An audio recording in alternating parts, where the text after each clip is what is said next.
can apply, you know, the latest methods to reinvestigate cases with the idea of discrediting what I say. I would welcome that.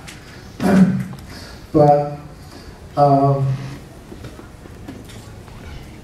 as I was showing, in some cases, even if the latest dating methods are applied, then there can still be resistance to the conclusions. So, another question. My name is Raksi Jariwala. I do some research in the biological sciences. I had a question with respect to the Vedic perspective that you mentioned. First of all, you present evidence that the origin of humans may go back to millions of years prior to Darwin. So, from a Vedic perspective, then, if we accept the fact that humans existed millions and millions of years ago, what would the perspective be? If this is a hypothesis or even a current consensus, current thinking, as to the relationship with other species, whether other species, that is lower species, coexisted at that time with humans, or did they come later, such as reverse evolution or reverse Darwinism? Because there could be some support in the Vedic concept in terms of consciousness, that if humans have the most highly evolved consciousness and somehow they lose it or fall, they would descend into a lower species. So can we entertain that idea then, that if you go back to 40 million years ago, that humans existed, that other species may or may not have coexisted, but may have appeared later in time, such as a reverse evolution? Yes. Short answer to a nice question. It sort of leads into another whole talk, which I don't know if I have time to give here. I've been speaking with some of the organizers, you know, that perhaps I'll be invited another time in which I can talk more directly about your question, because I have written a whole book about it, Human Devolution, a Vedic Alternative to Darwin's Theory, which gets into those questions. But just briefly, I would say the picture is more one of coexistence than anything else. The Vedic historical writings, the Puranas, Mahabharata, Ramayana, they speak about 8 men, for example. It's not an idea that was first thought of, you know, by European scientists in the 18th and 19th centuries. There's a category of being called the Vanas, which had ape-like bodies, human-like intelligence, a simple level of material culture. And humans like us existed alongside them. So I would say the basic picture is one of coexistence of various life forms. And you mentioned according to level of consciousness. So this is a fundamental difference between a Vedic perspective and, say, a modern scientific perspective. A modern scientific perspective generally involves seeing a human being or any other living thing as just a complex machine made of molecules. Or they may put it in a different sense. Maybe a machine isn't always the best metaphor, but they would say, you know, a complex organization of molecules, no more than that. And as far as consciousness is concerned, they would say, okay, if you organize the molecules in the brain in a sufficiently complex way, they generate, as a byproduct, what we call consciousness. The Vedic perspective is consciousness-based rather than matter-based. matter does not produce consciousness. Consciousness exists independently from matter. And however, matter can come into, consciousness can come into association with matter. And according to the nature of consciousness, or you could say the level of consciousness, the association of matter will be configured in different ways. So according to this view, all bodies are vehicles for conscious selves. Human bodies, plant bodies, animal bodies, they're all vehicles for conscious selves. And according to the level of consciousness, consciousness is associated with a certain type of material covering. And it can go in either direction. Consciousness can be covered by a very simple type of material covering. And if consciousness evolves, then it will, in the course of reincarnation, successive material embodiments achieve more and more complex forms. Or it could go back, devolve. But that's a whole other lecture. But I did want to give you some answer. Yes? My question is maybe a little bit more basic. I'm not especially familiar with the Vedic literature, but what can you explain the connection between the Vedic literature and what sent you off into looking at the European literature in so many different countries? Yes. I was born in the United States. My father was a military officer, so I grew up in a lot of different places. And that opened me to the idea that there's more than one way to look at things. Say the Western American way is one way of looking, but there are other people in the world who have different ways of looking at things. That was part of the way that I was raised. When I was growing up, I lived in lots of different countries, so I got exposed to a lot of different cultures, a lot of different worldviews. I think that had an influence on me. Among the different worldviews that I encountered as I was growing up, the worldview of ancient India was very attractive to me for some reason, and I pursued it on a lot of different levels. But one of the levels that I pursued it was to investigate the literature. So a lot of the literature has to do with meditation and yoga and different topics like that, but there's also an historical literature. And it was in that historical literature, the Puranas, that I encountered these descriptions of human populations existing on Earth millions of years ago in the course of a cyclical concept of time. So it was an idea that was completely different from anything I'd ever learned from my teachers in high school or university.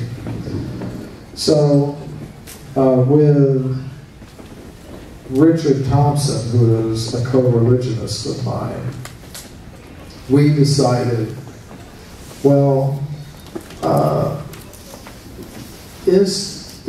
are these accounts to be taken as mythological, or is there perhaps some factual, evidential basis for what's being presented? So that's what inspired me to look into the history of archaeology.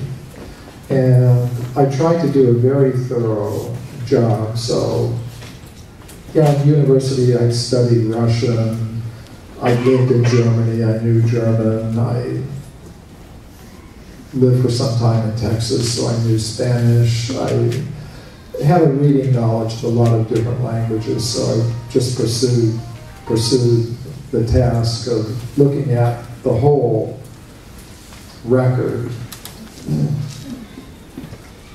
Yeah. Yeah. Well, somebody has to manage this. We'll probably take from this side now.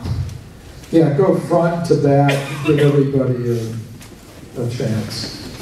My question is slightly associated with the one you just answered, but I asked you from a different angle, and then kind of with another one.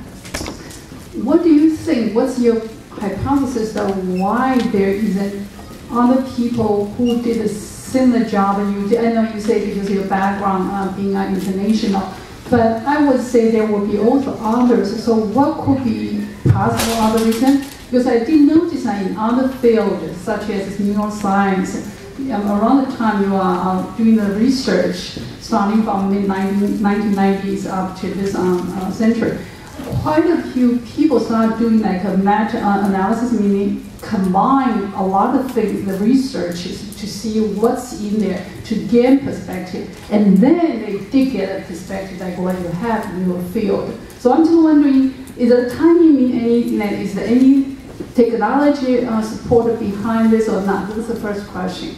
Then the second question is, what's your goal, or what's your, how do you think you can achieve the objective of spreading, like enlightening people the way you, with the knowledge you have? Because I think this is very important kind of knowledge to spread as much as possible. Okay, the first part of the question has to do, is there perhaps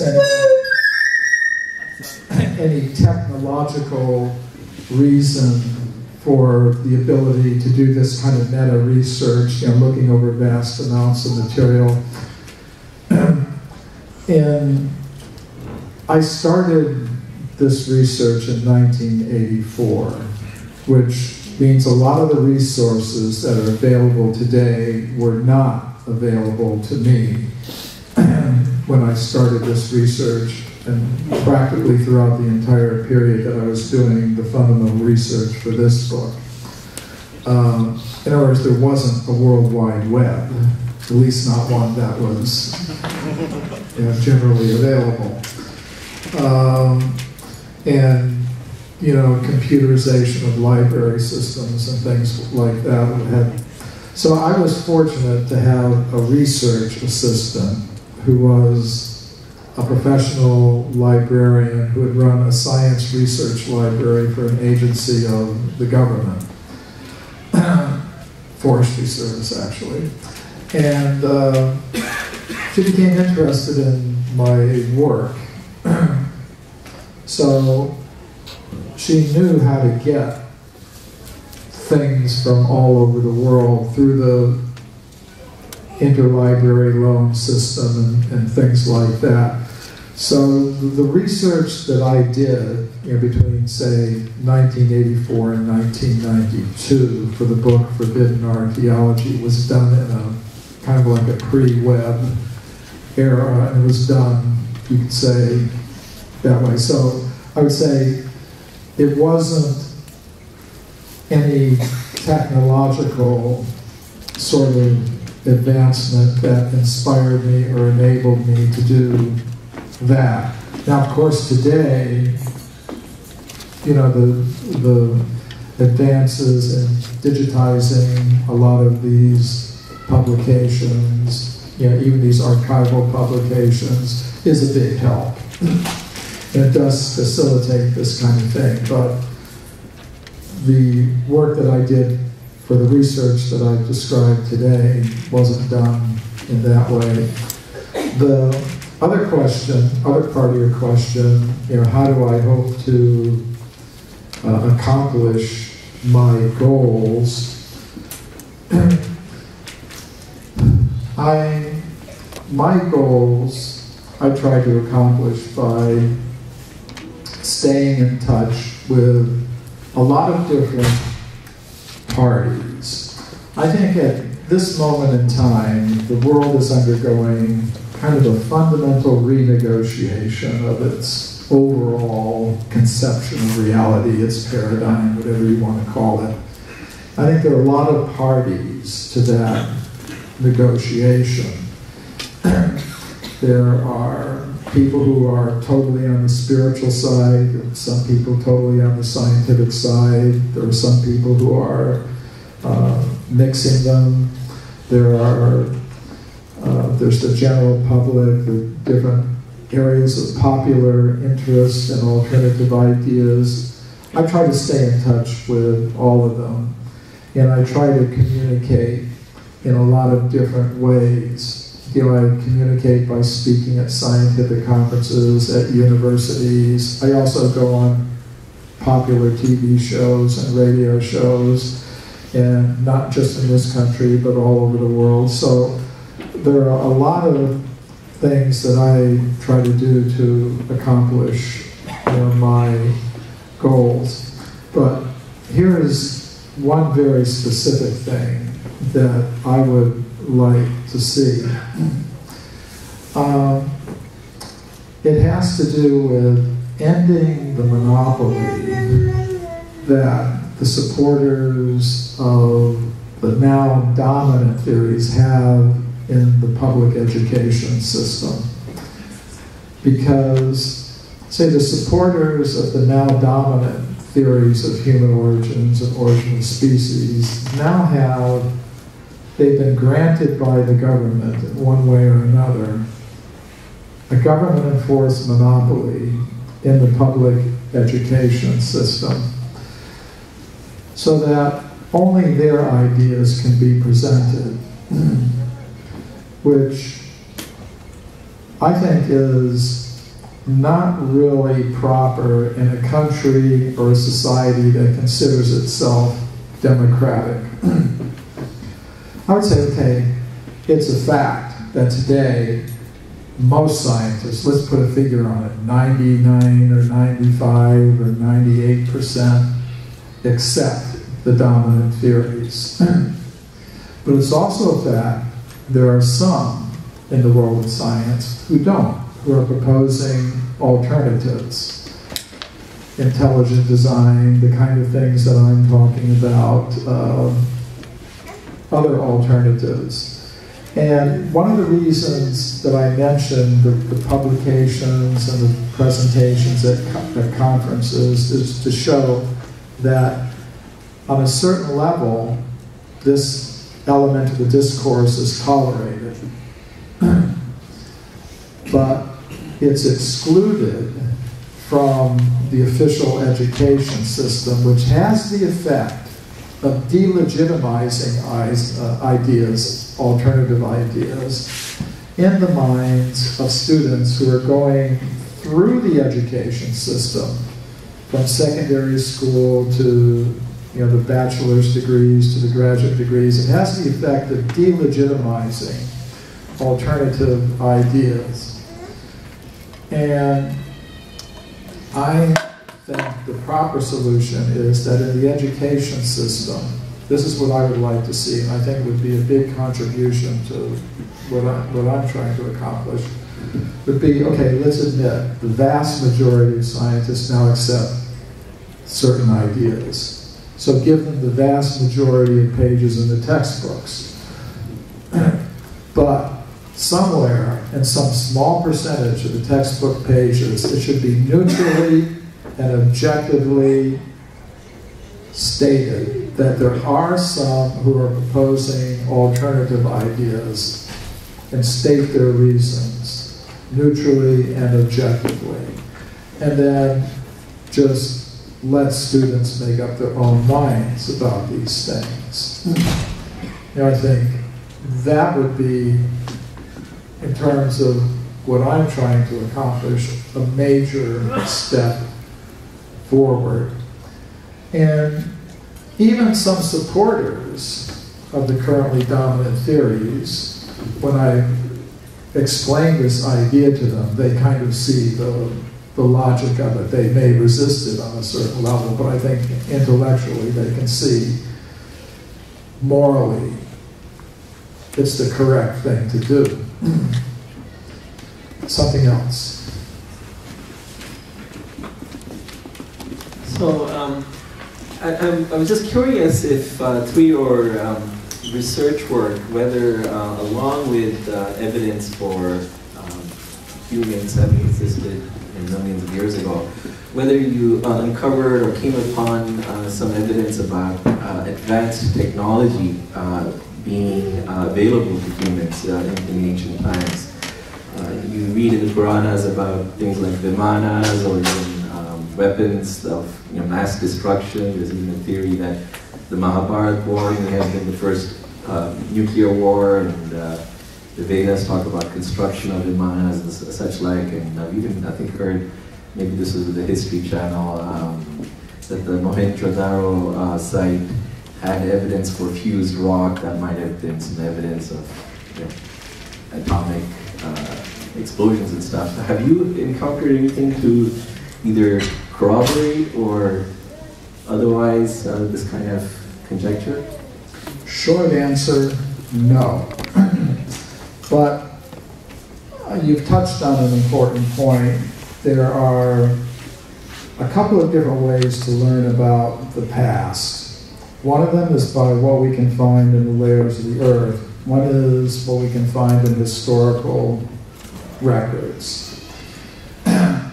And I think both are valid. And sometimes what's found in historical records can be an inspiration to conduct research.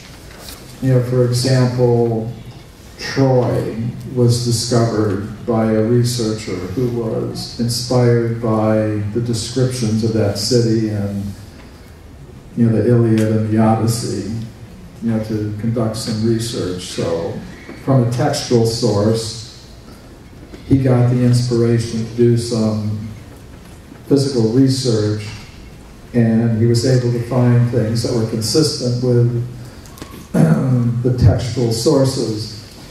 So as a methodology, I think that's good, and I think it should be looked into. Now, whether we're talking about high levels of human culture or lower, more simpler levels, the very first thing, there has to be a human population there. So I think what I've demonstrated with the research that I've done so far is that human populations were there. And for all details about their levels of culture and technology, I think that's a question for further research. And I don't think what I've done is answered every question. I think what I'm trying to do is create a framework, a research program, which would be a framework for asking questions, which can then be investigated. Like the question you just raised about evidence for possible high technological accomplishments of human populations that existed millions of years ago is not a question you could raise within the framework of the current research paradigm. It just doesn't make any sense. It's not a question you could ask. Within the framework that I'm proposing, your question makes sense. And there could be research carried out to test, say, that idea. So, now, one problem is that a lot of the things that we consider signs of high technology don't preserve well in the layers of the earth over millions of years. And this is something that scientists have looked into recently in connection with environmental studies. Some scientists have been very concerned about the impact that our modern human civilization is having on the earth. So some of them are proposing, well, they're asking the question, what if human beings just vanished today from the earth? What would happen to the remains of our worldwide technological civilization, our huge cities, so on and so forth? How long would it last? There have been interdisciplinary studies that have investigated this question and resulted in publications like the book World Without Us, and some documentaries that have shown on Discovery and History Channel and things of that sort. And the conclusion that they've reached is it wouldn't last very long. Metals oxidize.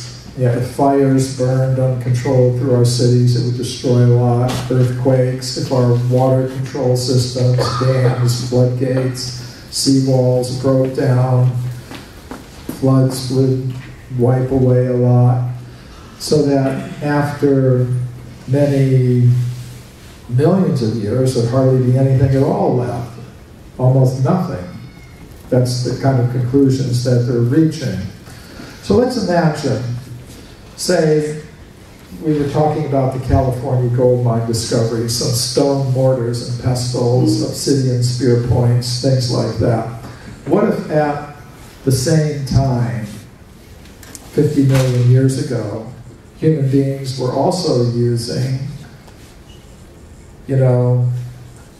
iPads,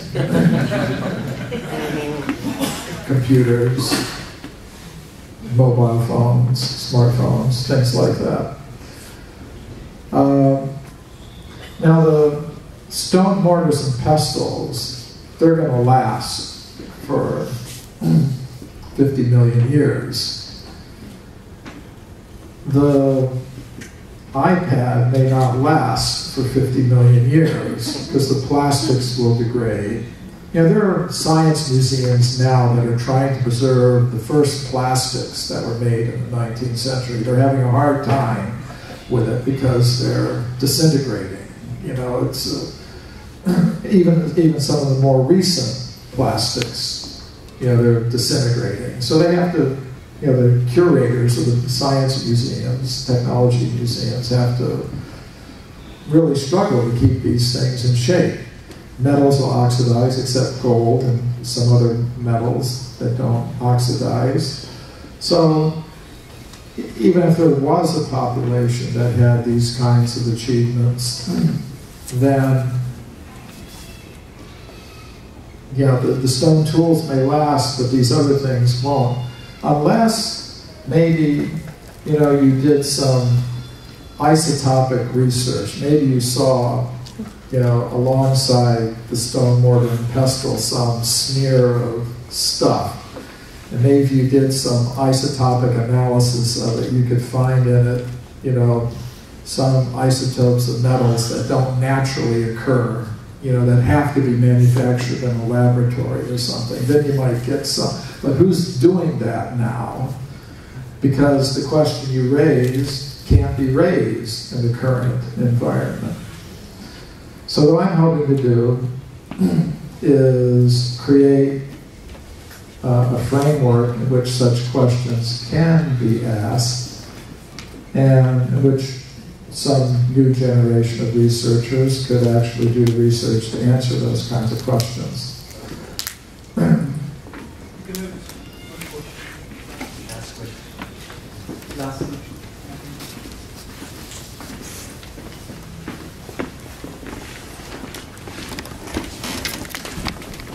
Thank you for your very nice presentation.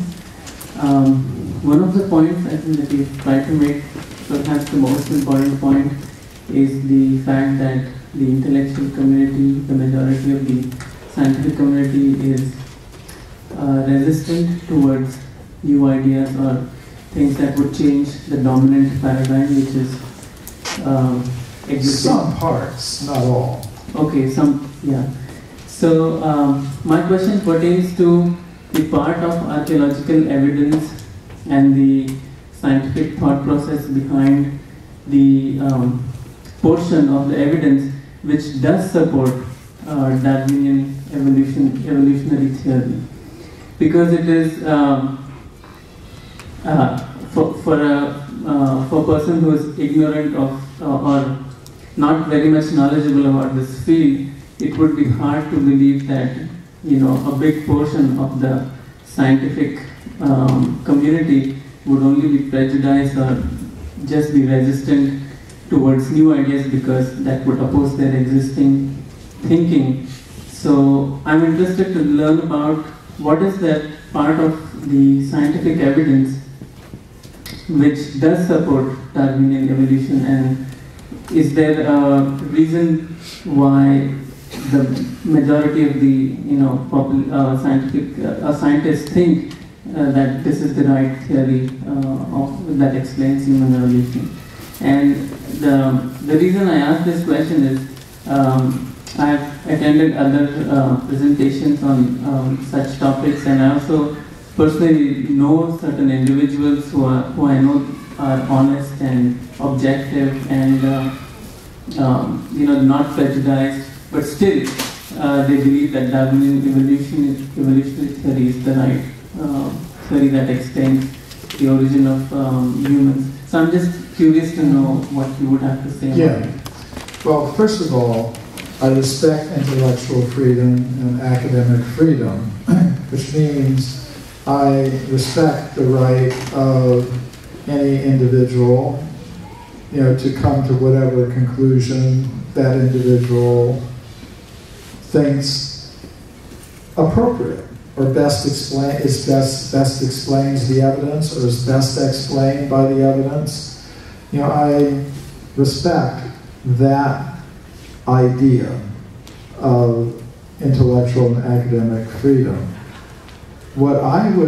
My question is not that somebody looks at all the evidence and decides it supports the Darwinian theory of evolution, and so they accept it. That's not my objection.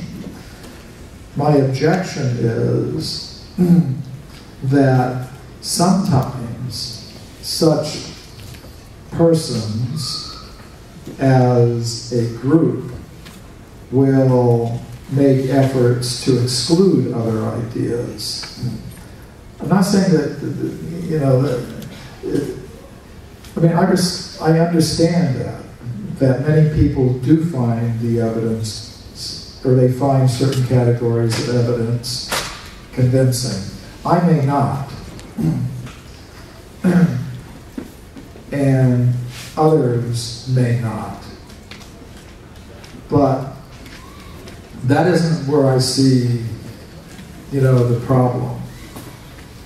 I see the problem in trying to get a monopoly in the public education system. I would say, if people want to establish their own schools and teach only their idea to the exclusion of all other ideas, I think anyone has a right to do that. But if we're taking tax money from all of the people, and you're going to use it, taking tax money from all the people, including me, to impose your idea to the exclusion of every other idea, I think that's where the problem is.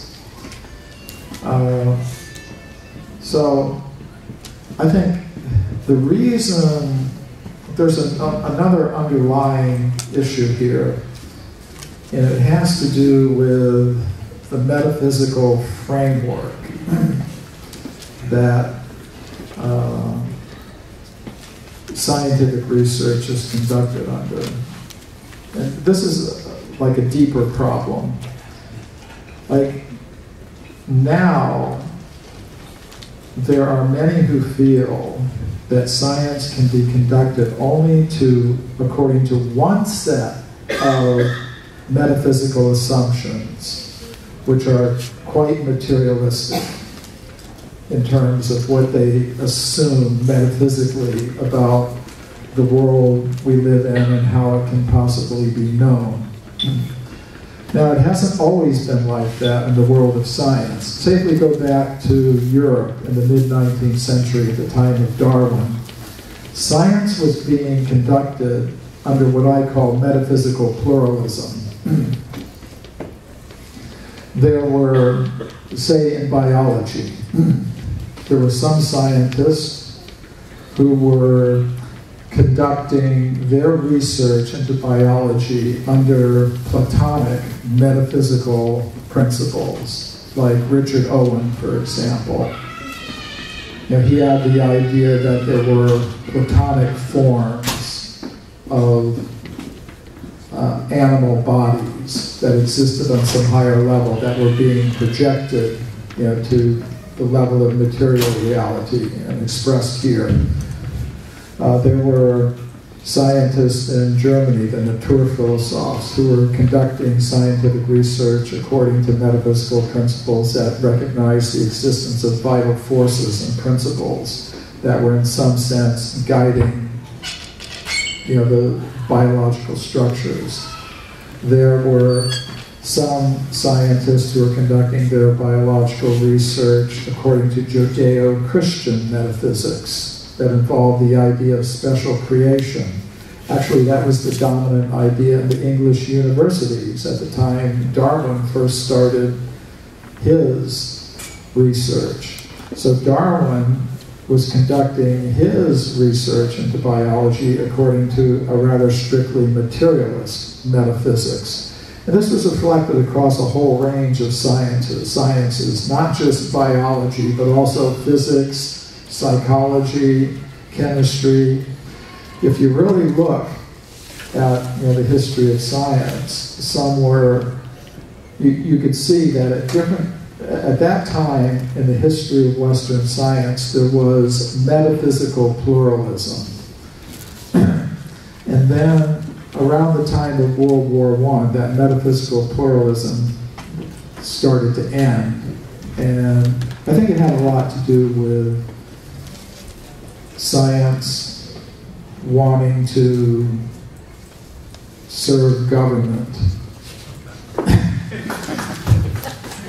And they decided we had better get our act together. If we do, we'll get lots of support from governments and corporations. And it was a pretty effective strategy as far as I can see, but I think it made science a little less interesting. From a metaphysical point of view. So, what my larger goal, you could say, is to reintroduce metaphysical pluralism back into the world of science. Okay, thank you all very much for your kind attention.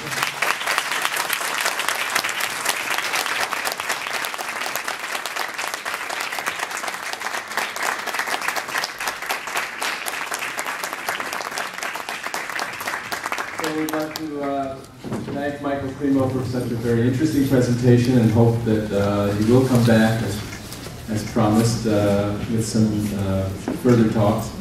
And please don't leave yet. Of course, as in all the Bhakti Yoga Club and Pacific Learning Alliance programs here, we have a dinner, a free vegetarian dinner that we're serving. We want everyone to enjoy the dinner. Dr. Primo's books are here on the table. He probably will sell out of all of these books. I think a lot of you will be interested to purchase them.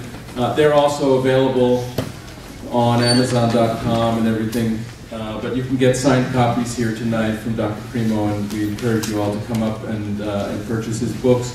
We also, Bhakti Yoga Club, of course, makes presentation on Vedic literature, Bhagavad Gita, and so forth, and we have spiritual books about yoga and Krishna consciousness also available. Where are the spiritual books?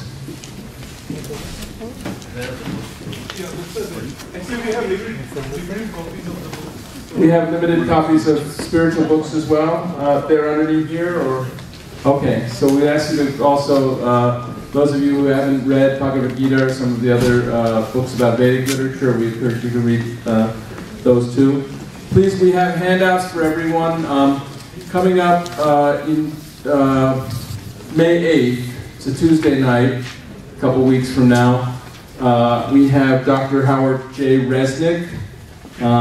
Professor Resnick is a professor, PhD from Harvard in Sanskrit, has been teaching at UCLA, UC Berkeley's Graduate Theological Union, and also most recently in the University of Florida. in Gainesville, and teaches about Indian philosophy and religion. Very interesting genius, and he's going to give some perspectives on science and spirituality. The title of his talk will be Science and Spirituality, What Next? And we do want to thank the organizers, Bhakti Yoga Club and Pacific Learning Alliance, the very many volunteers who cooked a wonderful vegetarian dinner and who've organized this event and advertised it. Please give a hand to all the volunteers.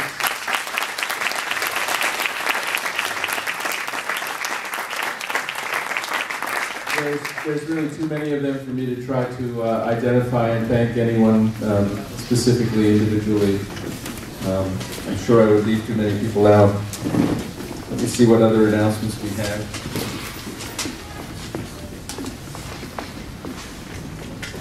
That's it. We can have interaction. Like Dr. Kirome will be available, so we can have personal interaction with them. Yes, and Dr. Kumo is available. He'll be here to sign books, to discuss things with you, answer other questions.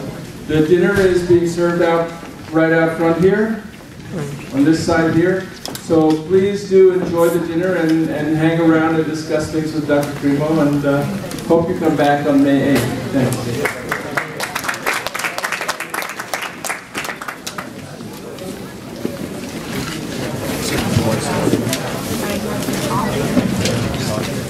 And one more thing, we're also passing out these evaluation forms, flyers that you can talk, let us know what other kinds of topics you'd like to hear about and how you